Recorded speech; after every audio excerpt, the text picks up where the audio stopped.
Bueno, yo les voy a contar de una historia, básicamente es más anecdótica, ¿no? Eh, yo de repente hago algunos trabajos con algunas startups pequeñas, como en etapa como pre-semilla y toda esta cuestión. Entonces, básicamente cuando estás en ese momento, buscas ahorrarte lo más posible, pero que si en algún momento tienes éxito de alguna forma, que pueda funcionar, que pueda escalar. Y además digamos, cada centavo que inviertes, quieres que te rinda mucho, digamos, ¿no? Entonces, hubo una petición por parte de unos chicos con los que trabajaba antes, donde, creo que, a ver si, ok, es para abajo. Ok. Entonces, bueno, el asunto es, había un proyecto, ellos querían hacer una nueva compañía, ya habíamos trabajado antes, éramos una compañía de tecnología de más o menos 150 personas, estaban acostumbrados a que las cosas funcionaran de cierta manera, es decir, que no se cayeran, que fueran autoescalables, que ahorráramos lo más posible, etcétera, pero pues antes teníamos como un budget de millones de dólares y ahora teníamos un budget de pues lo que traigo en la bolsa, ¿no? Que cada quien trae diferentes montos, pero digamos que la idea era que fuera lo más económico posible, pero al mismo tiempo, si tenían que hacer un demo con algún VC o así, que no se cayera, ¿no? Obviamente, esa era como la idea, ¿no? Y bueno, para ello teníamos un equipo de dos desarrolladores, uno haciendo front, otro haciendo back, y digamos, el dueño de la compañía estaba diseñando el producto y estaba testeando el producto y toda esta cuestión, ¿no? Entonces, eh, todo este contexto se los doy para que se entienda lo que viene, ¿no?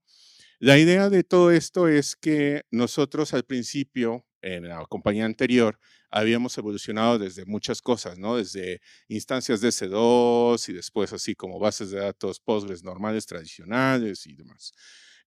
Con la experiencia que tuvimos de ahí, empezamos a trabajar más enfocados hacia Docker. Eh, no me queda claro si esta iba ahí, pero básicamente uno de los problemas que nos encontramos todo el tiempo es, tenemos desarrolladores en diferentes lugares, o sea, hagan de cuenta que era como el chiste, ¿no? Éramos una compañía donde teníamos tres personas técnicas y entonces una estaba en California, la otra estaba en Boston y la otra estaba en Ciudad de México, ¿no? Entonces era un tema en el cual, pues a mí me jala y qué onda contigo y demás. Entonces, obviamente, la respuesta lógica fue pues, usar Docker, ¿no? Entonces, bueno, imágenes de contenedores, ¿no? Entonces, bueno, este es el típico problema que vamos a resolver con ese enfoque. Digo, creo que ya todos están en esa onda, pero para que sepan, ¿no? Entonces, les quiero platicar qué vamos a hacer. Vamos a ver básicamente el problema at large, que ya medio lo vimos. Vamos a ver una serie de blueprints de arquitectura y de ahí vamos a ver ya componentes, costos, pues temas como lo que yo mencionaba como potencial y conclusiones, ¿no? Solo quiero dar el contexto también que normalmente cuando uno sale recién de la escuela, si es que fue, ¿no? Porque hay muchos que son tecnólogos y que no fueron, ¿no? Pero tenemos digamos, estamos en una infatuación con el tema de la tecnología, ¿no? Pensamos que todo es tecnología y que lo que estamos vendiendo es tecnología y en realidad uno como ingeniero no está vendiendo una tecnología o no está vendiendo sus habilidades técnicas, está vendiendo sus habilidades de resolver problemas y para ello hay que explicar los problemas, hay que explicar las soluciones y hay que hablar en el contexto de los demás. La comunicación es muy importante, ¿no? Es decir, para poder entender lo que te pide el cliente, principalmente hay que entender de qué va el negocio, hacia dónde quiere ir y demás, ¿no? Entonces, parte de eso lo vamos a estar platicando también, ¿no? Esto es un poco lo que les había comentado. Pues un amigo ahí tenía un proyecto, básicamente quería bueno, crear una compañía que además tiene dos factores que ya habíamos platicado en otras conferencias con este muchacho Arelí y otras personas, que era, no solo es una compañía tecnológica, sino que además tiene que cumplir con ciertas normas o reglas, porque es del espacio de InsurTech. No sé si han escuchado hablar de ese término, pero básicamente es cuando estás haciendo software para compañías de seguros, específicamente en este caso eran seguros relacionados con salud de personas, y estaba en Estados Unidos. Entonces tienes que cumplir con ciertas cosas, principalmente una cosa que se llama SOC 2, que es básicamente seguridad, y otro que se llama HIPAA, que es un estándar de seguridad para mantener los datos de los clientes slash pues enfermos o usuarios del seguro seguros, ¿no? Porque hay un tema de privacidad y bueno. Y digamos, HIPAA es como en general el globo más grande de Estados Unidos, pero en realidad no es el único, ¿no? Si estás operando en lugares como California o Massachusetts o Nueva York, hay otro tipo de reglas también que son extras, ¿no? Entonces, desde el día uno, el problema planteado es, no solo tiene que resolver de que esté corriendo 24/7, no solo tiene que ser escalable, no solo tiene que ser barato, sino que sea fácil de poder meter en SOC 2 y en HIPAA, ¿no? Porque son dos certificaciones que alguien te audita y bueno, como contexto, yo estuve encargado de hacer en la compañía anterior el proceso de SOC 2 7 años seguidos, ¿no? O sea, yo pasaba las auditorías, veía las arquitecturas, etcétera. Entonces, al final del día era como, bueno, queremos meternos a hacer algo productivo, o sea, algo que se vea en una página web, porque bueno, paréntesis, la mayoría de las compañías de seguros en Estados Unidos lo que necesitan es una página web más que una aplicación, ¿no? Que eso también fue un descubrimiento de la compañía anterior que fue interesante que ya adquirimos, ¿no? Lo que ya les había platicado es un equipo pequeño, distribuido, cada quien tenía una definición muy, muy clara de qué era lo que tenía que hacer. Básicamente es un front, un back y alguien de infraestructura, ¿no? Que en este caso era mi caso, ¿no? De plataforma. Entonces, la idea era que funcionara 24/7, que funcionara bien, que funcionara escalablemente. Es decir, que si teníamos un hit con algún VC o con algún cliente, porque ya estamos en la etapa de adquisición de clientes, funcionara, ¿no? La arquitectura a grandes rasgos fue esta, o sea, en realidad es una arquitectura muy simple. Tienes como Vue en el front, tienes Node.js, porque nos casamos con eso en la compañía anterior y ahí nos quedamos, ¿no? En el back. Y bueno, y tienes obviamente Postgres, pero esta cosa bonita de AWS que es Aurora, Postgres, Serverless, versión 2, que ya tiene un montón de cosas que precisamente es fácil meter a SOC 2 y a HIPAA, ¿no? O sea, porque tiene respaldos, está cifrada, es de alta disponibilidad, ¿no? Que esos son como los conceptos que platicamos todo el tiempo en ese tipo de estructuras. A grandes rasgos, quien atendía todos los requests era medio CloudFront con hosting en S3. Teníamos obviamente dos ambientes porque es muy importante para este estándar de SOC 2, de HIPAA, que tengas al menos desarrollo y producción, que eso en general les recomendaría como buena práctica que tuvieran estos dos tipos de ambientes y además una forma de hacer deployment reproducible, pero más importante aún, que de repente es difícil y se nos olvida como ingenieros, poder hacer rollback de manera muy pronta. Rollback significa me equivoqué al hacer deployment o al publicar una nueva versión en viernes y no me quiero pasar todo el fin de semana trabajando en ello. Luego entonces hago rollback fácil y rápidamente, ¿no? Entonces, básicamente es eso. Tienes un backend ahí con una API de producción, una de desarrollo y tienes ahí una cuestión de la base de datos que también tienes dos instancias y bueno, tienes files que las tienes ahí en un S3 que lo mismo. Tienes que tener un S3 que esté cifrado, que solo tenga permiso de lectura algunos a través de roles y así, ¿no?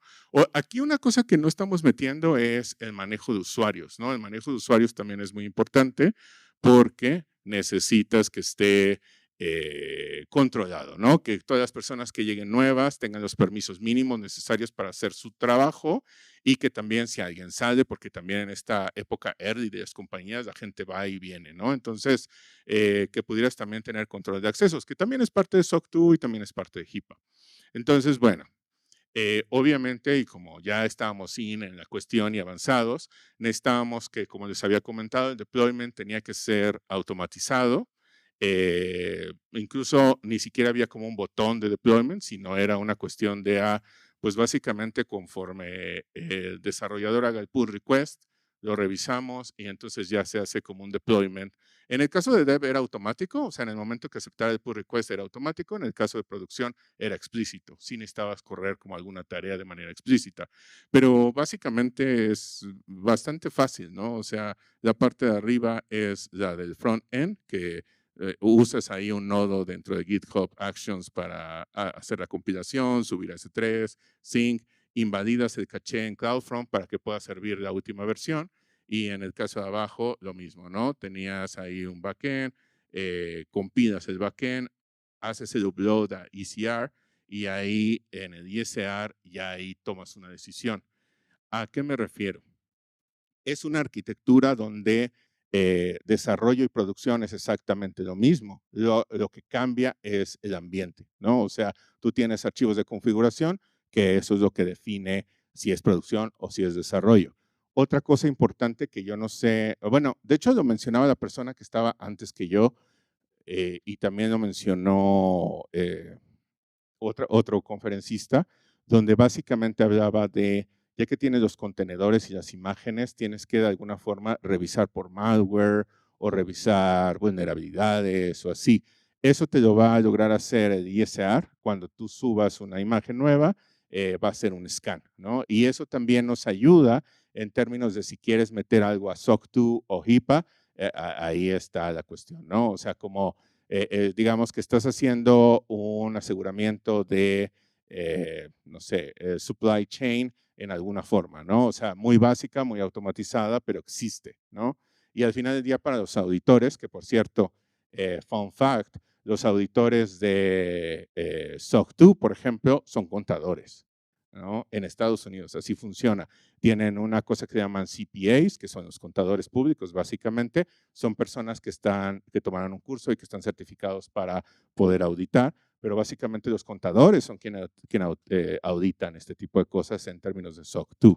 Entonces, es interesante en general el proceso, pero bueno, tienes que tener presente el paso, ¿no? Un poquito alguien tenía como una checklist de cosas, ¿no? Que esté cifrado, que la comunicación sea cifrada, que haya respaldos de alta disponibilidad, que haya servicios de alta disponibilidad. Ah, bueno, otro checklist es que escanees, que no estés subiendo malware, que tú no tengas vulnerabilidades y cosas así, ¿no? Entonces, bueno, el otro aspecto que les había mencionado era si era económico. Estoy hablando, por cierto, el contexto es AWS, pero en realidad podrían ustedes usar GCP o lo que ustedes quieran. Wolfrano en la mañana me decía que ya es Adi Cloud o Alibaba Cloud o alguna cosa así. Hasta en ese tipo de infraestructura, pues en realidad podrían meterlo, ¿no? Oracle Cloud, lo que sea. El asunto es, uno de los requerimientos que les mencioné era si era barato, ¿no? Barato así, no manches, tengo poco dinero para poder correr esto, pero quiero que cumpla con todo lo demás que ya les comenté. Entonces, bueno, Mm, ajá, o sea, sí un poquito barato, sí, sí es barato. Barato dependiendo de cuánto tengan en la bolsa, por supuesto, ¿no? El asunto es que sí va a escalar y ahorita lo vamos a ver, ¿no? Eso fue muy importante el tema de escalar porque ya nos había sucedido en algunos casos que lo primero que hacen algunos clientes potenciales es escanear tu solución de manera externa con algún tipo de pen testing o así, para verificar que no se estaban metiendo con alguien que tuviera una infraestructura o un sistema muy frágil, porque también las aseguradoras o los clientes de las aseguradoras de repente son muy exigentes en ese sentido, ¿no? Algunos tienen una responsabilidad de due diligence en el caso de compañías grandes y en el caso de aseguradoras también tienen que hacer un veto de los proveedores, ¿no? Entonces, lo primero que pasaba cuando le vendías a alguna aseguradora este tipo de productos es que te empezaba a hacer pen testing y crasheaba todo tu sistema inmediatamente, ¿no? Entonces, por eso es también importante, ¿no? Eh, Esto es un poco lo que les decía, que como ingenieros de repente no estamos acostumbrados a pensar en otros ámbitos o en otros temas. En el caso de AWS, aunque en realidad también existen GCP y otras estructuras o proveedores, hay cálculos de costos, ¿no? Cálculos de costos mensual, cálculos de costo anual, etcétera. Entonces, una de las primeras ideas fue, bueno, vamos a ver con lo que ya planteamos cuánto nos va a costar eso, que más o menos son como $400 por mes, que si bien probablemente no sea súper barato para muchos de nosotros, es algo predecible. Ya sabías que necesitabas al menos $5,000 o algo así para tener como este tipo de infraestructura, ¿no? Entonces, ahí muy importante y es una cuestión formativa, no solo ofrezcan una solución tecnológica, sino ya también sepan cuánto va a costar, ¿no? O sea, es muy importante tener conciencia de eso e incluso tener algún tipo de limitante, ¿no? En el caso de AWS, tú puedes decidir, mira, yo máximo te voy a pagar $3,000 al mes. Entonces tú le pones un candado o una cosa ahí para que máximo facture $3,000. En el momento que va a facturar $3,000 o 15% antes de $3,000, te avisa para que también tú vayas viendo y así. Obviamente también pongan sus reglas acorde a la economía que estén platicando, ¿no? O sea, no le vayan a poner $50,000 por mes porque pues ya valió eso, ¿no? O sea, no funciona. Ahí también hay un tema entre económico y técnico bien interesante que ahí cada quien yo creo que debería de evaluar de acuerdo a su proyecto y es, eh, hay que hacer algunas pruebas de estrés para entender cuál es la mínima plataforma que puedes usar, pero al mismo tiempo que puedas escalar. Es decir, recuerden que cuando vas a escalar necesitas como digamos una cosa que llaman el ramp up, tienes que poder soportarlo, ¿no? Entonces, es decir, no vas a querer dejar tu sistema a nivel básico que jale con un cliente, sino tal vez lo vas a querer como que jale como con unos 200, 300 clientes y en ese momento, si va a crecer de súbito, que yo tenga un poquito de espacio para poder calcular que está creciendo y avisarle al sistema debajo para que pueda crecer automáticamente. ¿Por qué? El crecimiento no es rápido. O sea, es decir, si tú estás teniendo un montón de requests en un instante, si tú dices, crece a otro nodo, crece a otra cosa, lo que sea, no va a ser tan rápido. Y entonces se va a notar, ¿no? Va a haber un como hipo, por decirlo así. Tienes que ser muy listo en el cómo calculas esto. ¿Cuántos CPUs, cuánto RAM y cuánto me da de tiempo?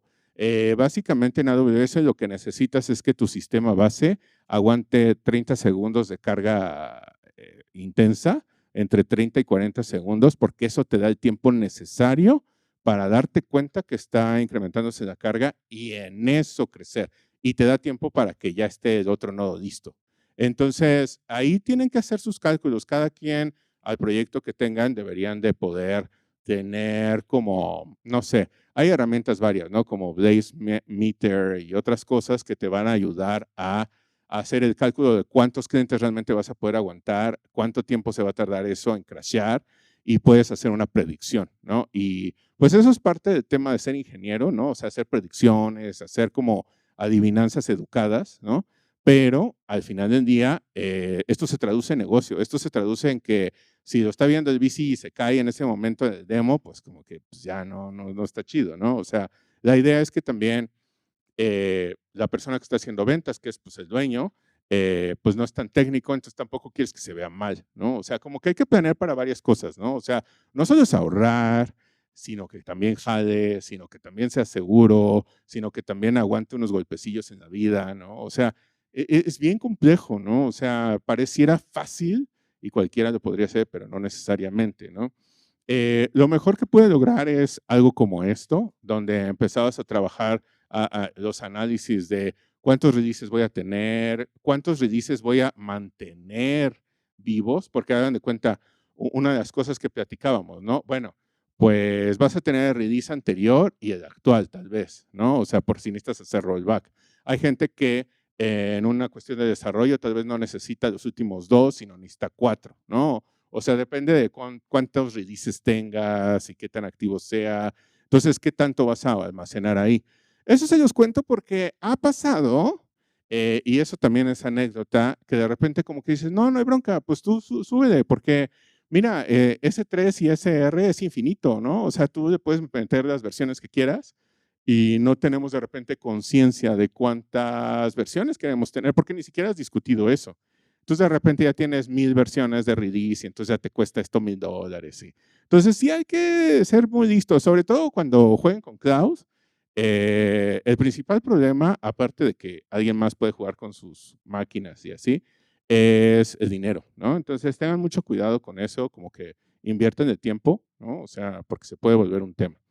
Y bueno, de el Cost Calculator original, que no sé si se acuerdan que era como más o menos $400 por mes, en realidad ya considerando una serie de cosas y poniendo una serie de reglas, llegabas como a $186 por mes, que pues es bastante razonable, es como la mitad del otro y demás. Eh, Esto, por cierto, hay un tema cultural bien raro en varios países de Latinoamérica, ¿no? Y es de repente dices, no, pero es que no hay que pensar en ahorrar porque, no, pues nosotros tenemos dinero y todo. Yo nada más les quiero decir que la gente que tiene dinero no necesariamente tiene dinero. O sea, es decir, está invertido en alguna cosa, o sea, no es dinero líquido, no es dinero así que digas, ah, mira, aquí traigo 500 pesos, ¿no? O sea, esa gente tampoco tiene dinero.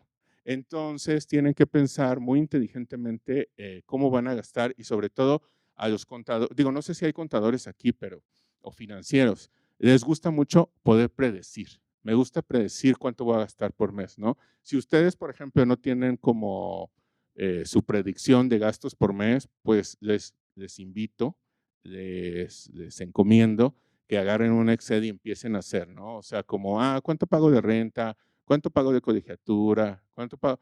Porque eso los va a llevar lejos.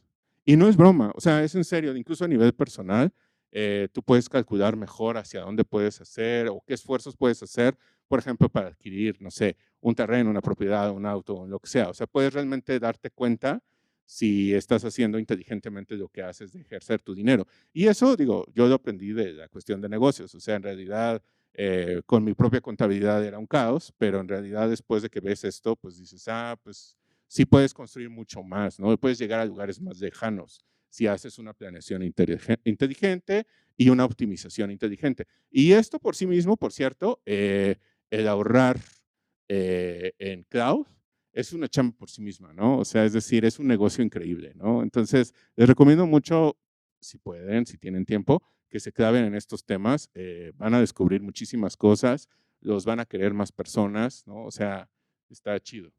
Eh, Esta slide me gusta porque hay un tema de potencial de lo que estás vendiendo. Es un blueprint muy simple, es una arquitectura muy simple en la cual tú ya sabes que cubre como la mayoría de los requerimientos técnicos de SOC 2 y otras cosas. Obviamente ahí faltan otras cosas, ¿no? Como escaneo de código estático, escaneo dinámico del código corriendo, pen testing, externos, muchas cosas, ¿no? Hablaban también en otra conferencia de OpenSCAP para hacer scan del código, porque los de SOC 2 te piden que hayas pasado por un scan como ese, ¿no? OpenSCAP, alguna cosa así por el estilo. Entonces, es bien interesante. El asunto es, no se vayan con la finta, las ideas son muy buenas. Si no tienen ejecución, las ideas normalmente no valen. O sea, da lo mismo, yo les puedo venir a platicar una historia padrísima y un cuento muy bueno, pero si no ejecutamos, no tiene ningún sentido. Eh, Acuérdense que esto es de alguna forma un puente, o sea, un puente para obtener, pues, pues, digamos, que un VC quiera trabajar contigo, ¿no? Que quiera invertir contigo, ¿no? Pero, sin embargo, también tienes que estar preparado para que si tienes éxito, puedas realmente rápido empezar a tener como resultados efectivos, ¿no? Eh, Otro tema que no hemos platicado y que se vuelve un problema y un dolor de cabeza para todos, y yo creo que todos como ingenieros lo hemos experimentado en alguna ocasión, son las operaciones. Es decir, no solo es que levantes un sistema, sino que además hagas lo necesario para que se mantenga corriendo. Con este tipo de arquitecturas tú tienes todo casi automático, es decir, en cosas como ECS y SR tú puedes configurar ciertas cosas para que se haga como mantenimiento automático, ¿no? De que borre versiones viejas, que si está corriendo un sistema mucho tiempo y ya no hay tantos usuarios que empiecen a matar nodos, varias cosas, ¿no? Incluso puedes tú configurar temas como horarios, ¿no? Yo sé que los demos los hace este hombre de 9 de la mañana a 5 de la tarde, entre semana, en horario del Pacífico. entonces yo le puedo poner como más galletita a esa hora, ¿no? Y ya después quitarle, ¿no?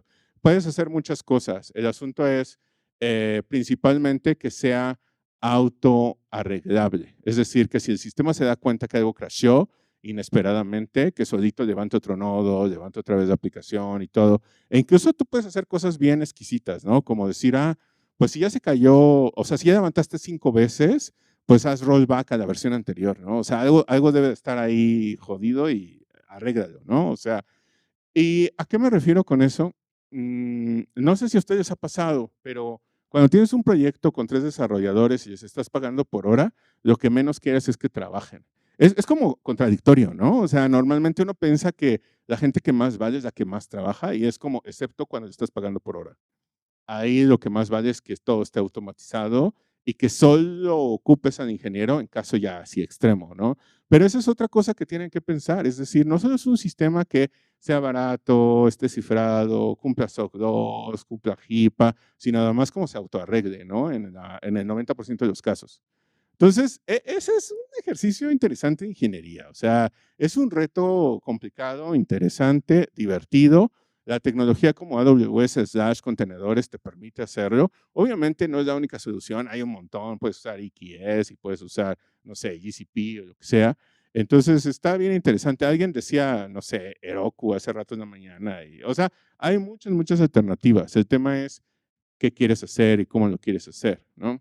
Y creo que este último renglón, la parte de que los sistemas puedan sobrevivir sin persona de operación y sin mantenimiento, es fundamental. Te pone en otro nivel de ingeniería. O sea, más bien, no sé si han si han escuchado hablar de como estas naves que mandamos como Voyager 1 y Voyager 2 para traer aliens por alguna razón desconocida.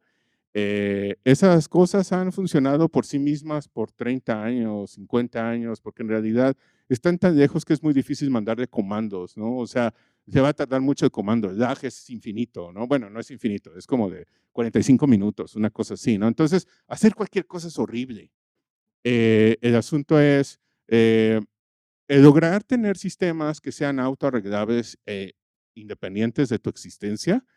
Por un lado, les da la ventaja de que ustedes tienen tiempo libre, que pueden dormir, que pueden comer, ¿no? O sea, eso está padre, pero al mismo tiempo los pone en otro nivel de ingeniería. O sea, si ustedes logran hacer eso, ya están en otro nivel de ingeniero. Si alguna vez se habían preguntado cuál es el siguiente nivel, haz sistemas que sean autónomos, que no necesiten de ti, que no necesiten que te logues, que no necesiten verte, que no necesiten nada. Entre más tiempo puedan vivir por sí mismos, mejor lo hiciste, ¿no? Conclusiones. Debería ser más común que cuando hacemos una POC, sí sea algo decente. O sea, no sea algo como que tengas que volver a hacer de cero si es que tienes algún reto o tienes alguna situación. O sea, debería de ser como mucho más común. La verdad es que hay varios lugares donde hay referencias bien padres. Yo, por ejemplo, digo, ahorita esto lo platiqué de AWS porque la anécdota es de AWS en particular. No sé si han echado un ojo en GCP recientemente o en Google Cloud, pero básicamente ellos tienen unos libros en línea de puros blueprints, de diferentes soluciones, de diferentes esquemas, de diferentes cosas.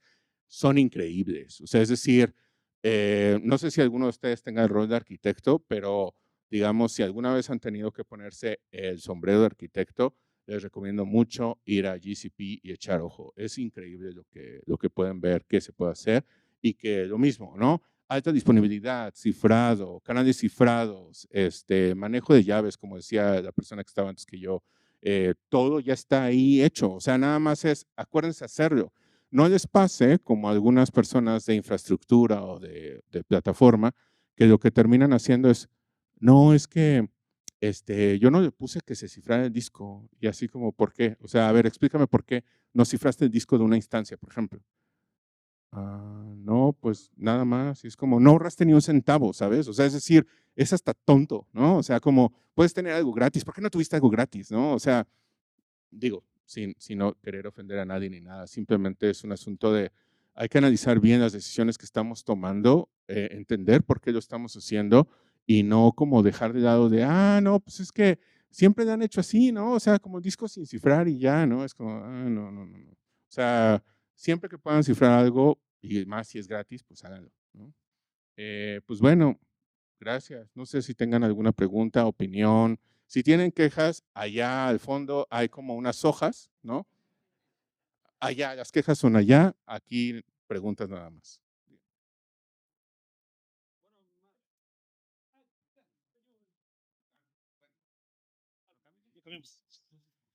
Bueno, más que ¿Tienes habla- comentario? Más que preguntas. más que preguntas, comentarios, sobre todo en la parte de los costos. Por ejemplo, una cosa que nosotros hicimos en una SaaS fue reducir todos los costos relacionados con computing utilizando lambdas. O sea, de $100 lo bajamos a 13. Entonces, Sí, no sé si alguna vez pensaron en eso.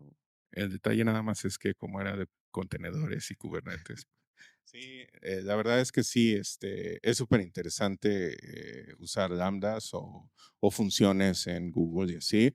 La verdad sí, requiere también que tus desarrolladores tengan otra filosofía por completo, ¿no? O sea, es decir, que ya estén acostumbrados a hacer ese tipo de sistemas desde antes, porque no es fácil, o sea, no es un baile fácil de dominar, ¿no? O sea, la verdad es que sí es muy bonito como dices, porque además digo, no sé si ustedes estén conscientes de las características de un lambda, pero básicamente tienen así como una cierta RAM y tienen un poder de procesamiento, tienen así, tú puedes predecir, ¿no? O sea, predecir como cuánto tiempo realmente puede estar corriendo tu sistema, ¿no? Y así.